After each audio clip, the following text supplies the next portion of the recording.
वृंदावन बिहारी लाल की जय। राधा रानी की जय श्री गुरुदेव भगवान की जय। श्री राधे राधे। भक्ति प्रश्नोत्तरी कार्यक्रम प्रारंभ होने जा रहा है। आइए हम सब भक्ति संबंधित प्रश्नों को श्रवण करें। श्री राधे राधे गुरु जी, आपके श्री चरणों में कोटि कोटि दंड प्रणाम। पुष्पा जी हैं अहमदाबाद से, इनका प्रश्न है, गुरुदेव रामचरितमानस में भगवान शंकर कहते हैं, उमा जोग जब दान तप नाना, मख व्रत नियम राम कृपा नहीं कर रही। जैसे मिस केवल प्रेम, तो गुरुदेव यहाँ अनंतता क्या है जो प्रभु अनंतता पर कृपा करते हैं? क्योंकि आजकल बहुत संत ऐसा कहते हैं कि एक एक इश्क एक इष्ट एक मंत्र के सिवा दूसरा मंत्र नाम गुरुदेव नहीं जपना चाहिए। अपने इष्ट के प्रति अनन्यता क्या है, यह समझाने की कृपा करें। आपने दूसरी लाइन ठीक से नहीं बोला है। दूसरी लाइन में है, राम कृपा तस होय नहीं, जस निष्केवल प्रेम। ये है दूसरी लाइन।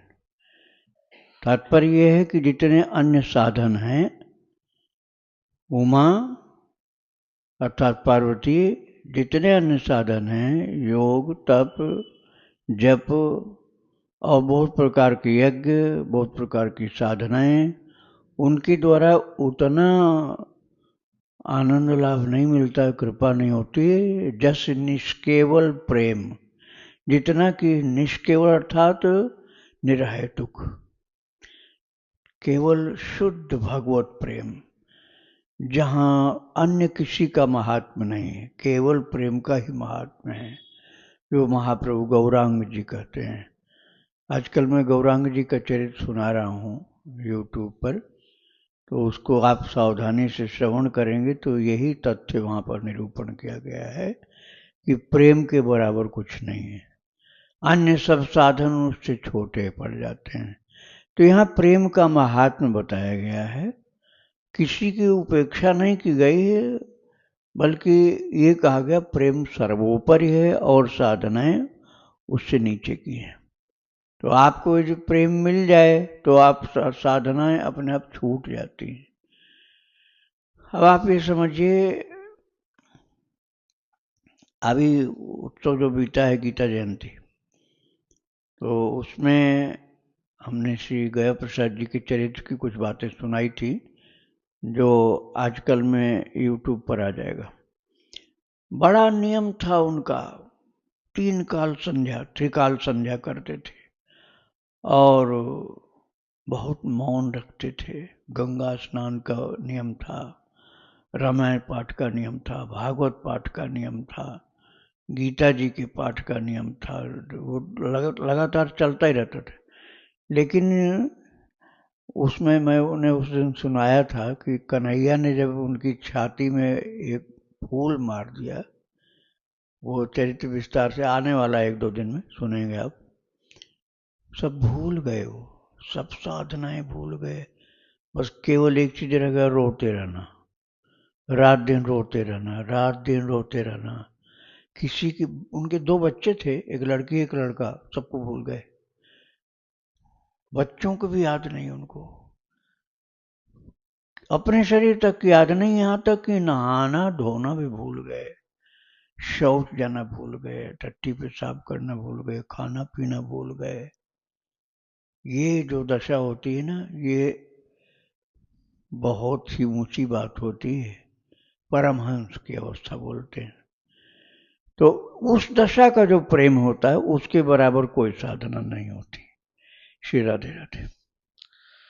शिवम साहू जी हैं, इनका प्रश्न है, गुरुजी मेरा सवाल है, प्रभु राम के प्रति पिता और माता का भाव है और माया उनका, मैं उनका दास हूँ, यह बोलता हूँ, तो क्या यह सही है?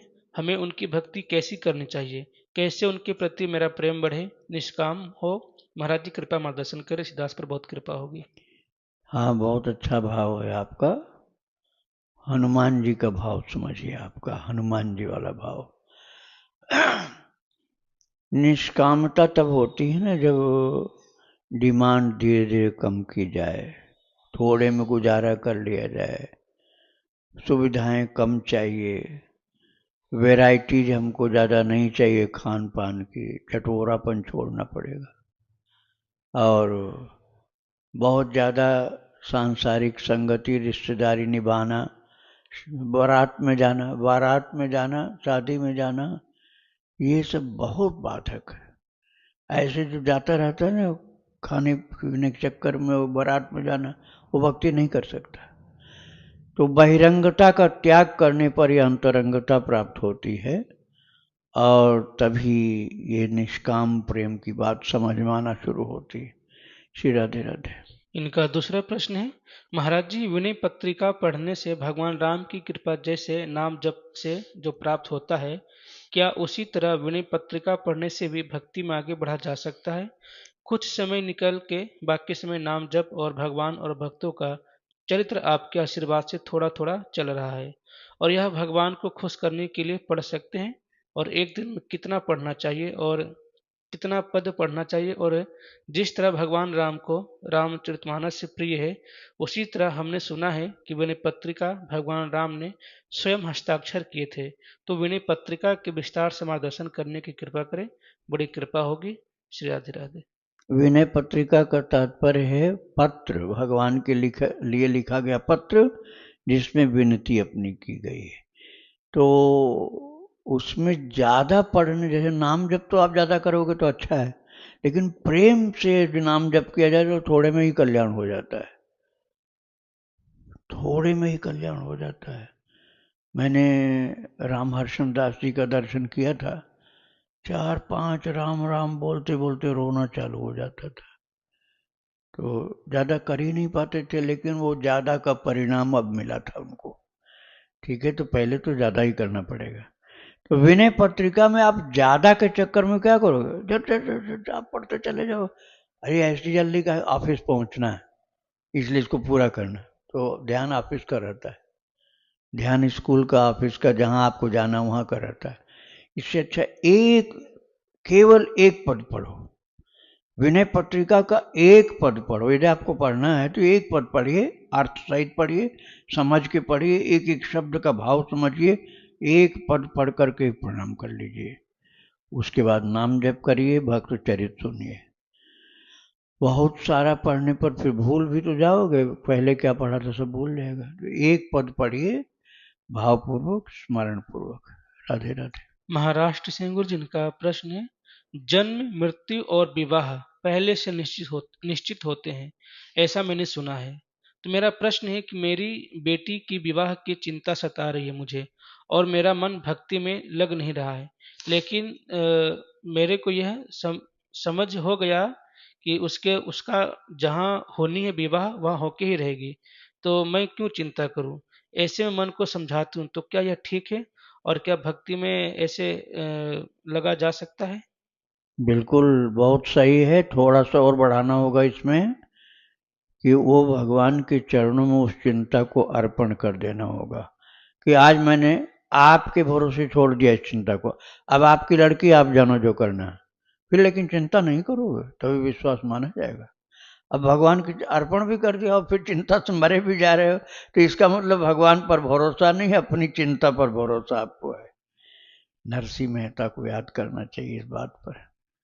बेटे की शादी हुई, चाहे भात भरना हुआ, कन्या के यहाँ कोई कार्यक्रम हुआ, नरसिंह मेहता बस वो चिट्ठी भगवान के चरणों में रख देते थे। तब हम बोलते थे मैं पढ़ूंगा नहीं, मुझे पढ़ने की आवश्यकता नहीं, तुम पढ़ो जो पढ़ना हो। पढ़ते भी नहीं थे वो, कहते थे मैं क्यों पढ़ूं, करना धरना आपको, मैं क्यों पढ़ूं, बस चिट्ठी रख देते थे चरणों में। इतना भरोसा होना चाहिए तो आप निश्चिंत हो जाओगे।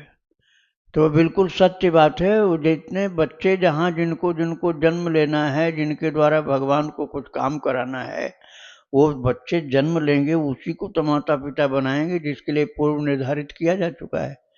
तो आप चिंता छोड़ो, भगवान के ऊपर भरोसा करके बस उन्हीं के चरणों में अर्पित कर दो उस प्रस्ताव को, उस अपने कार्यक्रम को, अपनी चिंताओं को। श्री राधे राधे। इनका दूसरा प्रश्न है, महाराज जी, मेरे पैर के नीचे अनजाने में एक बड़ा कीड़ा जख्मी हो गया और उसको मैंने राधा नाम सुनाया, लेकिन वो थोड़ी देर बाद मर गया।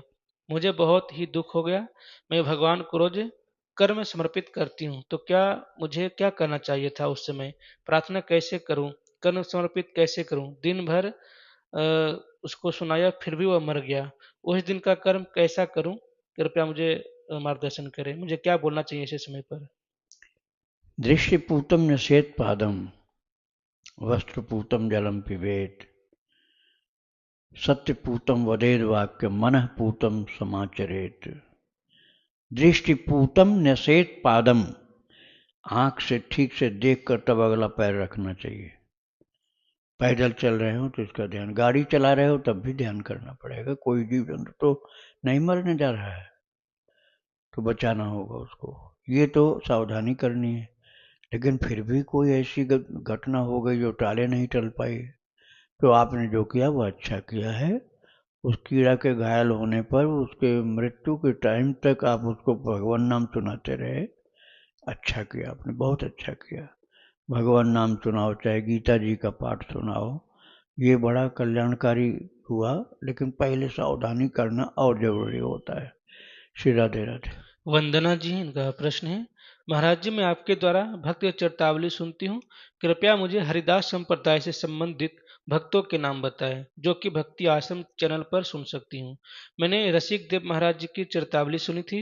मुझे मेरा मन बहुत खुश हुआ। अभी हाल ही में मैंने दंडवती बाबा का चरित्र सुना। उसमें काफी सारे भक्तों की बातें जानने को मिला और बहुत सुना था उनके बारे में। भगवत रसिक जी थे उनके संप्रदाय के, उनका चरित्र बहुत विस्तार सुनाया गया। श्री हरिदास जी का चरित्र विस्तार से सुनाया गया। दंडवती बाबा उनके संप्रदाय के तो नहीं थे, राधा वल्लभी थे वो, राधा वल्लभी संप्रदाय के थे दंडवती बाबा। उनका भी विस्तृत चरित्र 24 भाग में सुनाया गया। बड़ा ही कल्याणकारी चरित्र है दंडवती बाबा का।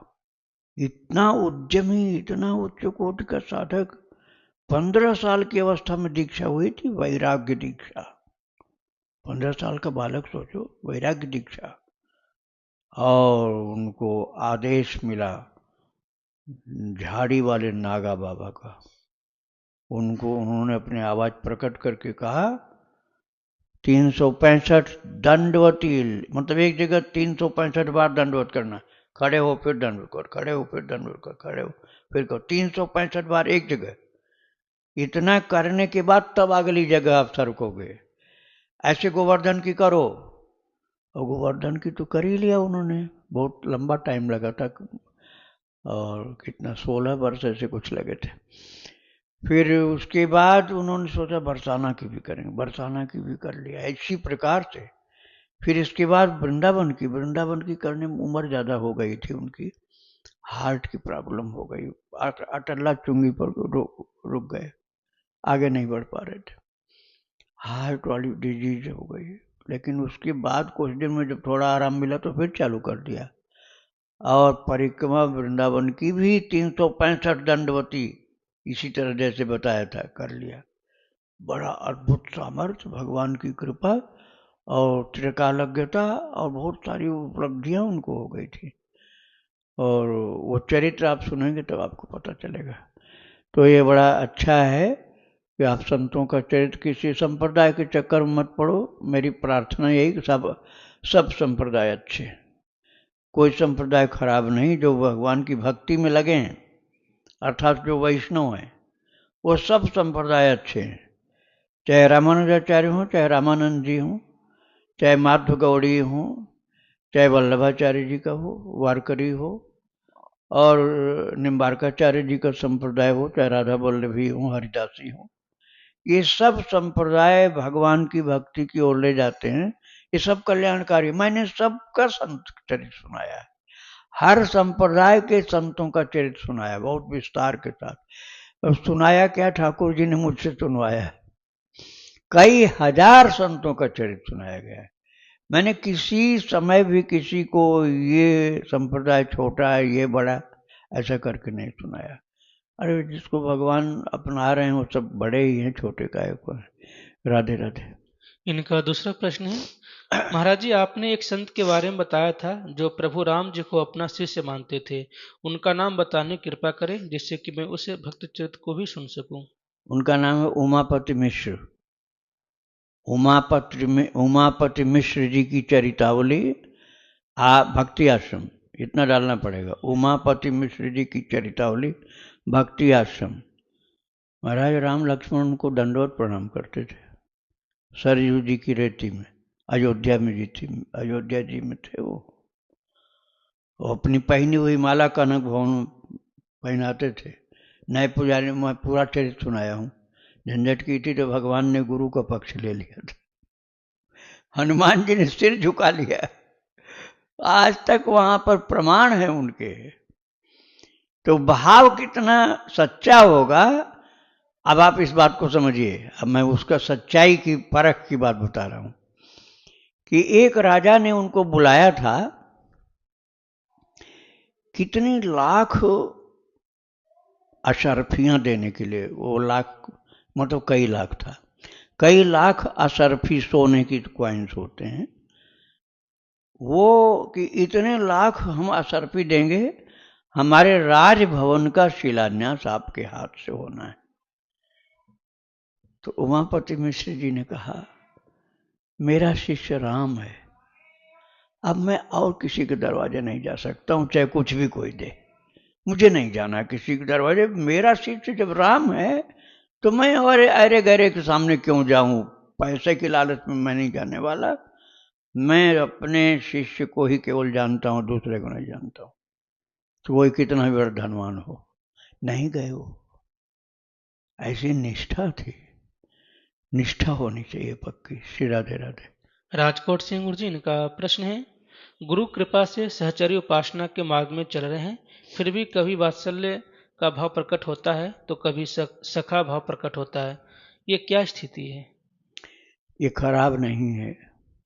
देखो, जब भोजन कराने का समय होगा तो प्रिया भी अपने पति को जैसे बच्चे को प्यार से खिलाए ऐसे भाव में खिला सकती है उसी समय, भोजन के समय में वात्सल्य भाव से। ठीक है। और जब सलाह लेनी होगी तब मित्र के भाव से। पति पत्नी है, मित्र नहीं है, लेकिन भोजन के समय में बच्चे की भावना, वात्सल्य की भावना, और सलाह लेने के टाइम में वो मित्र की सच्ची हितैषी की भावना से। ऐसे ही तो भावनाएं जो होती हैं कल्याणकारी होती हैं यदि प्रेम होता है, किंतु सबसे अधिक सच्चा प्रेम तो भगवान से ही होता है, जीव से नहीं हो सकता है। अगले जन्म में आप क्या बन जाओगे, पिछले में क्या थे, कुछ पता है? अभी कई लोग बोलते हैं हम 7 जन्म तक निभाना चाहते, एक जन्म तो निभ ही नहीं रहा। एक जन्म में ही अब तो कई कुछ वर्षों में ही तलाक वाली बात आ जाती। तो भगवान से ही केवल विवाह का, भगवान का रिश्ता होना चाहिए। जैसे मीराबाई ने, दुनिया एक तरफ रही कि भोजराज से शादी हो रही है, लेकिन मीराबाई की शादी, मीरा जी ने कह दिया था मेरी शादी कृष्ण से होगी, और समझा दिया था। वो मान भी गए, वो भी बहुत भक्त थे। तो ऐसे ही मन में अपना भाव रखना चाहिए कि मेरा रिश्ता ठाकुर जी से। जो रिश्ता आपके मन में बस जाए, जो सर्वोत्तम है, वो बात तो मैंने मीरा जी की कही, लेकिन भाई सबका ये भाव नहीं हो सकता है। दास्य भाव हो, सख्य भाव हो, वात्सल्य भाव हो, माधुर्य भाव हो, सब कल्याणकारी है। छोटा बड़ा तो कहना हर समय उपयुक्त तो नहीं होता है। जिसमें आपका मन अधिक लग गया वही आपके लिए कल्याणकारी हो जाता है। श्री राधे राधे। अनुराग जी, इनका प्रश्न है, क्या भक्तों का चरित्र पुस्तक में पढ़ना चरितावली सुनने जितना लाभ दे सकता है? वो सभी के लिए एक जैसा नहीं होगा। सुनने में यदि आपका मन लगता है तो बहुत कल्याणकारी है।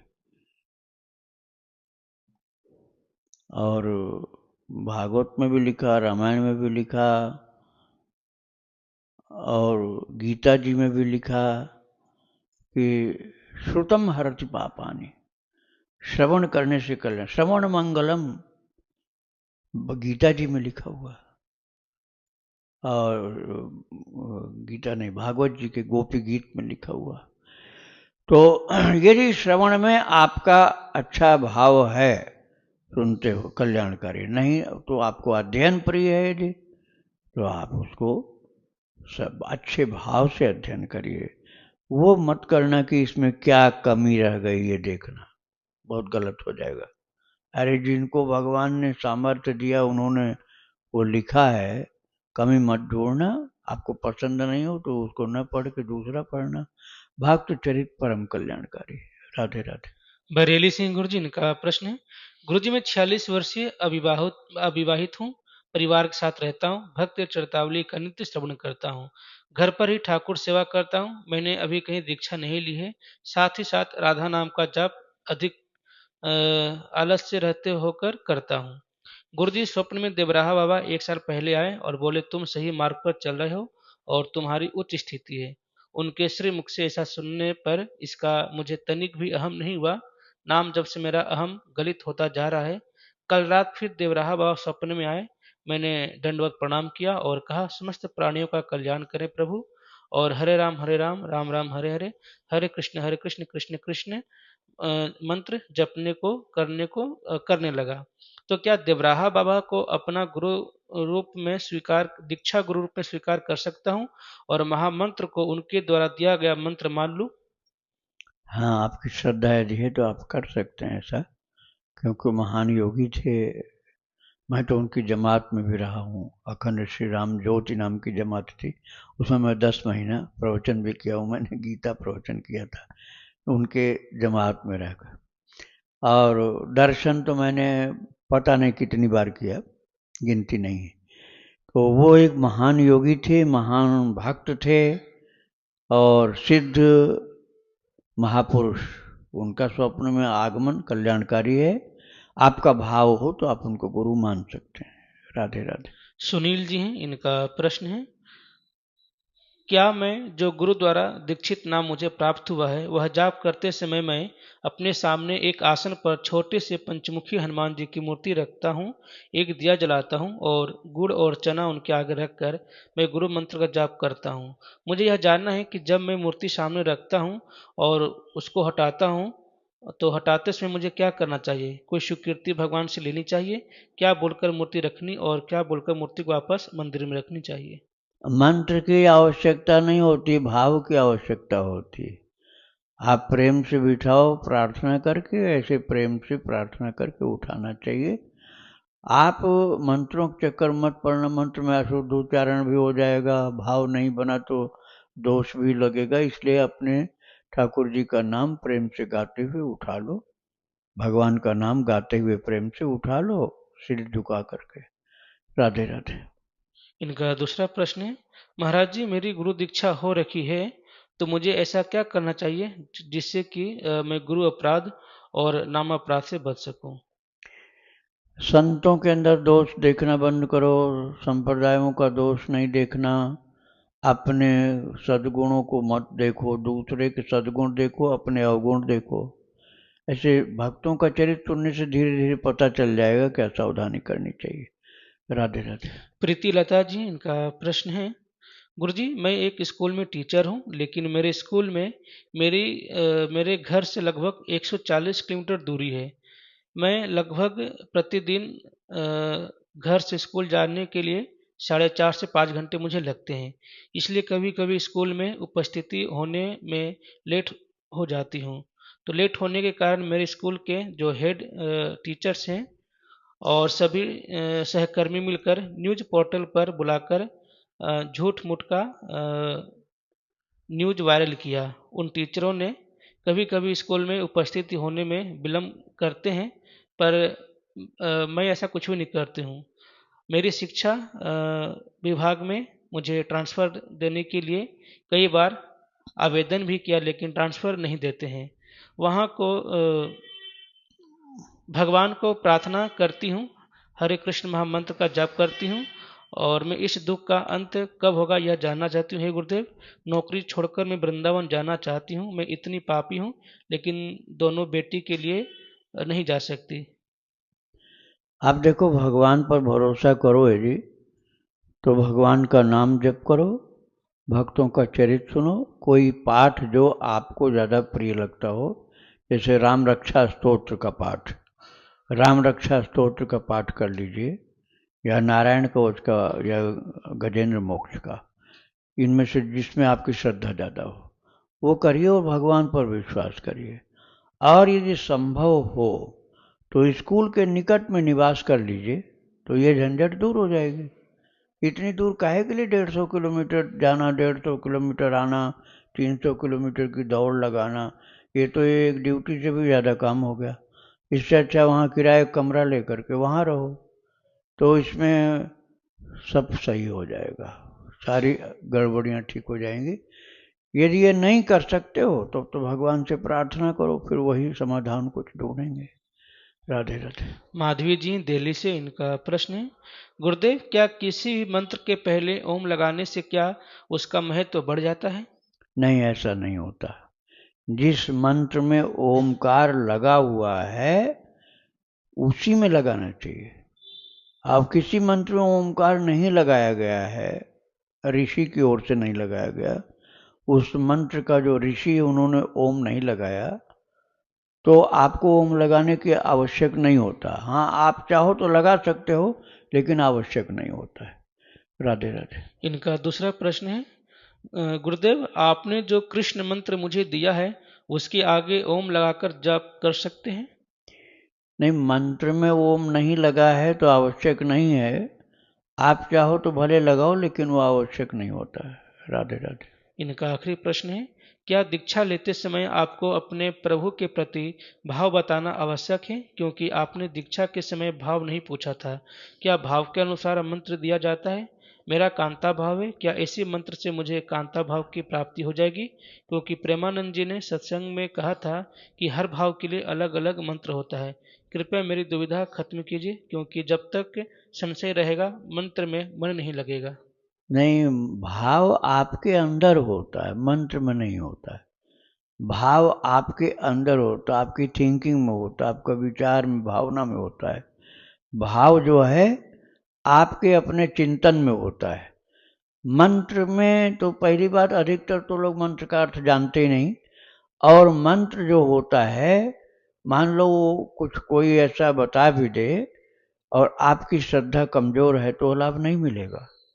इसलिए मंत्र जो गुरु से मिला है उसी से सब काम हो जाएगा। आप अपने प्रेम को उसी के अनुरूप बनाकर रखिए जो आप चाहते हैं। राधे राधे। इमरती जी, इनका प्रश्न है, अगर घर के बड़े बुजुर्ग गलत करके इस संसार से चले जाते हैं, खुद के अपने बेटे को छोड़कर मेरी दादी व दादाजी सारी संपत्ति जो कुछ भी घर में था वह सब लेकर बड़े नाती के साथ रह रही थी और उनकी मृत्यु हो गई। उन लोगों का कहना है कि उनकी तो मुक्ति हो गई, पर वे दादा दादी हम लोग को स्वप्न में हमारे घर आते दिखते हैं। जैसी गलती की क्षमा मांगते हुए दिखाई देते हैं। मेरे पिता के साथ अन्याय किया है उन्होंने, मेरे माता के साथ भी, जबकि वह हमारे पिता को नहीं अपना मानते थे, नाती को अपना मानते थे। ऐसे में वह हमारे घर क्यों आते हैं? क्या करे गुरुदेव? ऐसे में हमारे पास कुछ नहीं है, सब कुछ अपने नाती को ही दे दिया है। यहाँ तक मेरे पिता की हक की भी जमीन मेरे परिवार के साथ धोखाधड़ी की विश्वासघात किया है। गुरुजी, मेरे पिता का कृपया मार्गदर्शन करें, कोई समाधान होता है। अब आप इसी में फंसे रहोगे तो भक्ति में कब चलोगे? ये प्रॉपर्टी के झगड़े में ही फंसे रहोगे। पिताजी उसी में चले गए और पुरखे चले गए, अब आप भी उसी झगड़े में फंसे रहोगे, तो कब वैराग्य होगा, कब त्याग होगा, कब भक्ति करोगे? अरे भाई, अब आपको भक्ति में लगना है तो भगवान ने जो दिया है उसको उनकी कृपा मानकर उतना ही स्वीकार कर लो, संतोषी वृत्ति बनाओ। ये तुम समझ लो कि तुमको मिलना होता तो तुम कुछ न कुछ धंधा, रोजगार, नौकरी ऐसी प्राप्त कर चुके होते जिससे तुमको सब मिल जाता। वास्तविकता ये है कि ये जिन वास्तव में आपकी चीज है तो कोई उसे छीन नहीं सकता है, वो जा नहीं सकती, वो रहेगी आपके पास। और यदि वह आपकी नहीं है तो जाएगी, जरूर जाएगी, कोई न कोई बहाने से जाएगी। इसलिए आप भगवान की कृपा पर विश्वास करो। वो महाराज कितने कितने वैरागी हुए, बड़े बड़े महान महान संत, भूप राज तज हों ही विरागी, मानस में भी लिखा हुआ। तो आप थोड़ा त्याग के मार्ग को महत्व दो और संतोषी वृत्ति बनाओ, भक्ति बढ़ेगी, मन में हर प्रकार से शांति प्राप्त हो जाएगी। और अर्थ के चक्कर में ज्यादा पड़ोगे तो आपका समय बर्बाद हो जाएगा, झगड़ा झंझट और पैदा हो जाएगा, उसमें कोई फायदा नहीं। राधे राधे। वृंदावन बिहारी लाल की जय। राधा रानी की जय। श्री गुरुदेव भगवान की जय। श्री राधे राधे।